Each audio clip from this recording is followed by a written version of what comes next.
Assalamualaikum warahmatullahi wabarakatuh. Selamat siang, Pak Nur Huda. Perkenalkan, saya Tarfazli Maulwi Caksono dari kelas E dengan NIM 241011115. Saya merupakan anak didik Bapak dari Praktikum Pemrograman Objek Berbasis Objek atau PBO. Dan di sini kita akan mereview ataupun menjelaskan tentang kode-kode yang sudah dibuat dari skema-skema kuis yang sudah diberitahu. Di sini ada 5 kelas-kelas yang berbeda dan tapi yang penting itu ada satu kelas induk dan juga 3 kelas anak. Nah, satu induk ini merupakan akun laundry. Di sini merupakan akun dari induk daripada 3 anak-anak yang ada. Nah, 3 anak ini ada akun mahasiswa ataupun kelas mahasiswa, kelas staff, dan juga kelas tamu. Dan juga ada main class yang memanggil para anak-anak yang sudah ada di dalam codingan ini. Kita mulai saja dari akun induknya. Di sini, bisa dilihat sendiri, akun laundry ini ada yaitu encapsulation ya. Jadi encapsulation ini merupakan private tempat sebuah fungsi ataupun kelas yang nggak bisa dipanggil secara public ataupun benar-benar private. Terus kita masuk ke konstruktor ataupun tempat bahan-bahan intinya, yaitu ada nomor akun, nama pemilik, dan juga saldo awal.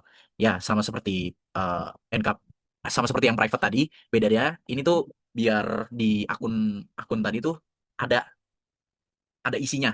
Karena kan kalau cuma isinya doang dan nggak ada kayak objeknya atau apa, itu tuh nggak bakal bisa jadi. Jadi ya di sini ada getter dan setter yang dimana untuk mengakses dari private atau encapsulationnya. Di sini kita bisa lihat gapnya itu untuk ngambil nomor akun yang sudah nanti akan dimasukkan ke dalam tempatnya. Terus di sini juga ada get nama pemilik sama get nomor akun. Set set nama pemilik itu karena kan nanti di mainnya itu kita tuh ngetes gitu loh. Karena kan di dalam tugas kuisnya itu nama itu nggak boleh kosong. Jadi kita ngeset di sini dengan validasi. Karena kalau nggak ada validasi, namanya kosong ya udah masuk masuk aja, bisa langsung masuk gitu. Terus kita masuk ke bawah, ini ada setor saldo ya sama aja kayak tadi, cuma ngeset-ngeset aja biar saldo-saldonya itu ada gitu loh. Terus di bawah sini hitung biaya. Hitung biaya ini sama kayak ya sama sama aja sini itu kan hitung biaya ini kayak defaultnya gitu. Jadi nanti dari anak-anaknya ini mereka tuh akan override dari induknya. Jadi di sini cuma defaultnya. Jadi kita cuma ini inheritance-nya gitulah. Jadi nanti kita tinggal manggil-manggil doang. Terus di override sama anak-anaknya. Lanjut masuk ke akun mahasiswa. Ini override ini tuh sama kayak yang tadi saya bilang. Ini jadi tinggal inheritance aja. Itu tinggal kodenya jadi reuse gitu loh. Jadi nggak perlu nulis lagi atau rewrite lagi. Cuma tinggal nulis aja terus di override. Nih, ini kan defaultnya nih. Tuh, ada diskonnya juga. Sama aja. Staff, di akun staff ini kan kita disuruh nambahin eh, departemen. Nah, departemen itu nggak boleh kosong, karena kalau kosong itu bakal error. Nah, di sini, di sini kita lihat set departemen. Kita pakai get dan setter juga, karena kan kita nggak akses. Di sini setnya itu bisa kita lihat sendiri.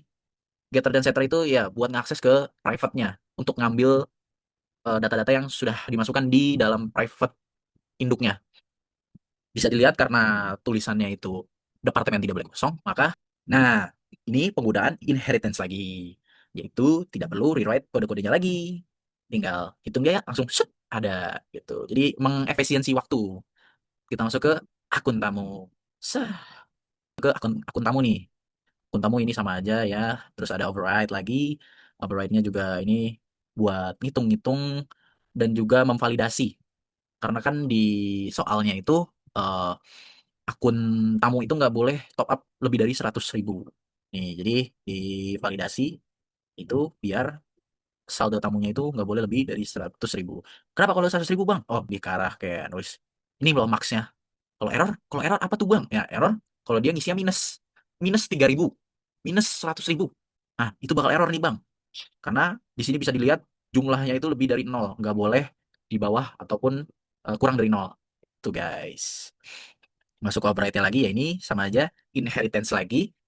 Kita masuk ke kelas akhir ataupun mainnya. Ah ini di sini kita bisa lihat sendiri.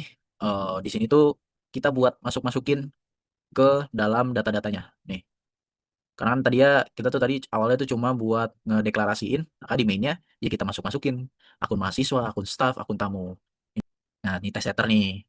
Karena kan tadi dalam soal tuh nama sama departemen nggak boleh kosong nih, seperti yang saya sudah jelaskan tadi. Maka di sini kita tes. Ini misalnya kita bikin sistem set namanya itu kosong. Nah, kenapa harus pakai set? Karena dia private. Nah, itu kita set di private-nya itu kosong. Nah, kalau kosong harusnya kenapa dong Bang kalau kosong? Ya kalau kosong berarti error dong. Karena kan divalidasi di akun mahasiswanya, nama itu nggak boleh kosong. Dan juga di staff ya, departemen itu nggak boleh kosong. Nih, nanti kita coba pas kita debug apa yang kita keluar. Apakah benar atau bukan? Terus kita masuk ke store saldo mahasiswa, staff, dan juga tamu. Di sini kita bisa lihat ketika mahasiswa store, kan tadi ada eh, ada fungsi di mana mahasiswa nggak boleh nyetor saldo kurang dari nol. Makanya di sini kita coba nih. Misalnya saldonya itu kita tulis min 5.000, apakah masuk atau enggak? Jika masuk, berarti ada yang salah sama fungsinya. Karena kan di fungsinya itu kita tulis saldo kurang dari nol sama dengan if saldo kurang dari nol, else-nya error, bakal eh, ngasih pesan error. Terus ini kita coba tes shelter saldo yang valid, karena validnya itu kan lebih dari nol. Masuk ke transaksi mahasiswa, ini ya biasa aja. Sini kan ada tulisannya minimalnya kan 2 kilo nih, misalnya 1 kilo itu gimana. Terus ada 3 kilo plus cepat, 6 kilo plus diskon tambahan. Terus di sini masuk transaksi staff, ada 2 kilo plus cepat, hanya 2.000 ya. Karena kan dia staff sesuai soalnya sih sebenarnya. Kalau di soalnya kan staff itu ditulisnya misalnya dia 2 kilo dan pakai jasa cepat, berarti kan dia harusnya biaya 3.000, tapi karena di soalnya tulisannya 2.000, maka hasilnya jadi 2.000. Itu. Terus ya staff bayar cuci, staff 1 kilo, dia cepat atau enggak, ini true or false. Ternyata cepatnya false, oh ya udah. Berarti dia nggak pakai cepat. Terus masuk ke akun tamu, kita lihat sendiri, ini tamunya nih kayak tadi saya bilang, kalau di kiloannya itu, di akun tamu itu nggak boleh, minimalnya itu 1 kilo. Misalnya di bawah 1 kilo, sistem bakal ngedetect dan nulis 1 kilo. Walaupun dia nulisnya 0,3, 0,2, 0,1, tetap ditulisnya 1 kilo. Karena minimalnya itu 1 kilo. Jadi nggak usah banyak cangcing-cong, cangcing-cong. Oke, kita masuk dan di sini. Ya, nih dia. Sistem laundry kampus UPN VJ. Data akun mahasiswa Iwan Malboro saldonya 50.000. Staf catur motor Departemen IT ya. Saldonya 70.000. Tamunya itu Iman Mercy. Saldonya 30.000. Kita tes setter, dites tadi. Nah, ini yang saya tadi bilang, nama itu nggak boleh kosong. Karena di soalnya ataupun di validasinya, nama nggak boleh kosong. If nama sama dengan null, else error. Terus karena tadi invalid, kita masukin nih. Namanya itu menjadi Reza Baru. Terus error karena apa? Karena departemennya kosong, nggak boleh kosong gitu. Terus masuk ke tes saldo. Nah, ini yang tes jumlah setor harus lebih dari nol. Ya, ini yang tadi yang minus 3.000 tadi.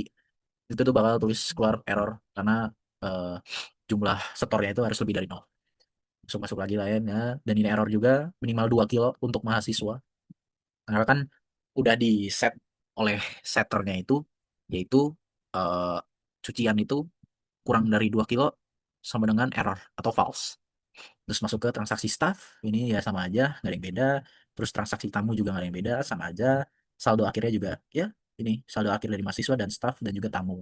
Ini merupakan saldo akhir keseluruhan yang sudah ada ataupun sudah dihitung dan juga dikurangin sama total mereka spend. Dan kesimpulannya yang kita dapat dari penggunaan inheritance dan juga encapsulation. Di encapsulation sendiri itu seperti saya bilang tadi, keamanan data itu terjamin karena hanya orang-orang tertentu yang bisa mengakses encapsulation-nya itu. Terus validasinya juga dari setter, jadi bisa dicek input validnya iya atau tidak, true or false.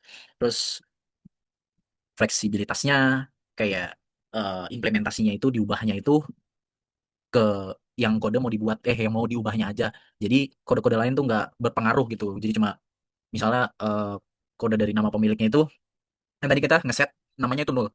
Nah, itu kan harusnya mempengaruhi ke kode lain karena kan namanya nol nih jadi ya. Nah, karena itu dia fleksibel, kita isi lagi biar namanya itu ada dan muncul langsung. Tuh. Terus dari inheritance ya, yang kedua. Inheritance ini mempermudah kita ya fleksibilitas memudahkan kita agar tidak rewrite atau ngetik lagi kode yang sudah ada. Jadi reuse lah istilahnya, specialty, jadi ada spesialnya gitulah dari setiap anak-anaknya, karena kan setiap anak pasti dari validasi ataupun ya validasinya itu beda-beda, nggak ya ada yang sama ada yang beda, jadi ya bebas tinggal kita override aja dari inheritance-nya itu kan udah ada nih thread defaultnya, kayak di sini nih defaultnya kan ini double biayanya itu 7.000 plus kilogram dikali kilogramnya. Terus cepat, kalau dia cepat ya berarti tambah sama dengan 3.000. Nah, di inheritance-nya gitu, cuma nulis gitu doang. Nih, kita ini dong, ini udah ada. Beda, tapi bedanya ini di override atau dari default-nya itu, nah kita tulis ulang nih, seret. Kita ganti di biayanya. Karena kan biayanya itu di staff itu bukan 3.000 tapi 2.000. Itu manfaat dari inheritance. Oke, cukup sekian dari presentasi saya. Kurang lebih ya mohon maaf. Assalamualaikum warahmatullahi wabarakatuh. Terima kasih Pak Nur Huda yang sudah melihat dan juga menyimak video saya. Sampai jumpa.